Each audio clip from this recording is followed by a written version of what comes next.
What's going on, ladies and gentlemen? Today we're going to show you how to buy and sell cars on Craigslist. Go to flipcarsoncraigslist.com, flipcarsoncraigslist.com for the full book on how to do this. We're going to start off with fixing the car, which I already did. We fixed the radiator, it needed a timing belt, and it also needed a few freeze plugs and a window regulator. Now it's time to clean it up and get it ready for sale and post it on Craigslist. Flipcarsoncraigslist.com is where you can buy the book on how to do this. So let's go ahead and get started. First things first is we're going to pop the hood and clean the engine bay. Then we're going to clean the exterior of the car and detail it. Then we're going to clean the interior. And then we're going to clean up the wheels and make sure everything looks nice and clean and shiny. Then we're going to take pictures of it and post it on Craigslist. Let's go ahead and get started. So the first thing you're going to want to do is clean out the engine bay. And the reason why is because you're going to have to power wash the engine. And when you do that, the exterior is going to get a bunch of dirt on it. Okay, so start off with the engine bay first. This is what it looks like before. You can see all of the soot coming from the freeze plug and the radiator that we replaced. We also did the timing belt on this car. So we're going to clean out the engine bay first. I'm not going to spray it down with anything because I don't really think it makes that big of a difference when I power wash it. But the only thing I'm going to avoid when I'm power washing the engine is avoid the spark plugs. I'm not going to spray around here too much. I'm also going to avoid the belts as much as I can because I don't want them to squeak. And that's about it. Everything else is pretty much sealed up and there's no issues with throwing water on any of these connectors because they are waterproof.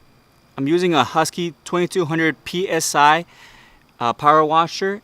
It's gas powered and I've had this one for years. I bought it from Home Depot. You could buy these anywhere. I definitely do recommend buying a gas one because they are a little bit more powerful. If you can't afford a gas one, I will put a link in the description below to one from Amazon, an electric one that I'd like, and will get you by.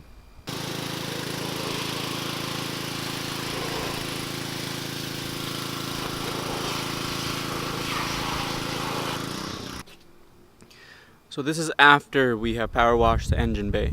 I have not blown it off with compressed air, which I like to do, but this is pretty much what it'll look like. And it looks way cleaner, way nicer than before. And people will look at it and say, hey, this car has been maintained just because the engine is clean. So one of the biggest things you can do when detailing a car for sale is to clean the engine bay. Even if you don't have a power washer, you could always spray it down with some degreaser and use a hose because that's way better than just having it all dirty. Like I said before, I don't like using degreaser when I power wash it because it's really not that much need for it unless something's like really caked on, like oil's really caked on. For the most part, I try to avoid it when I'm power washing, but if I don't have a power washer and I only have a hose, then just go ahead and degrease it and then spray it down with the hose because that's way better than nothing. A couple problems that you'll run into when you power wash an engine is going to be a misfire because there's water inside the spark plug holes. So get some compressed air and blow those out with compressed air and then erase the check engine light to get rid of that. Another thing you're going to run into is that sometimes a belt will squeak because they do dry out when you put water on them. So just use WD-40 and grease them up again and you'll get rid of that noise. Sometimes you won't be able to though, so you're going to have to replace the belts. That's why I said to try to avoid the belts if you can. But if you put some WD-40 on them, the noise will go away. Next thing we're going to do is wash the exterior of the car, and we're going to just be using basic tools to do that. A bucket, rags, and some other stuff. I will put a link in the description below to all of the tools that I use from Amazon. You can pick those up there. And yeah, let's get to it.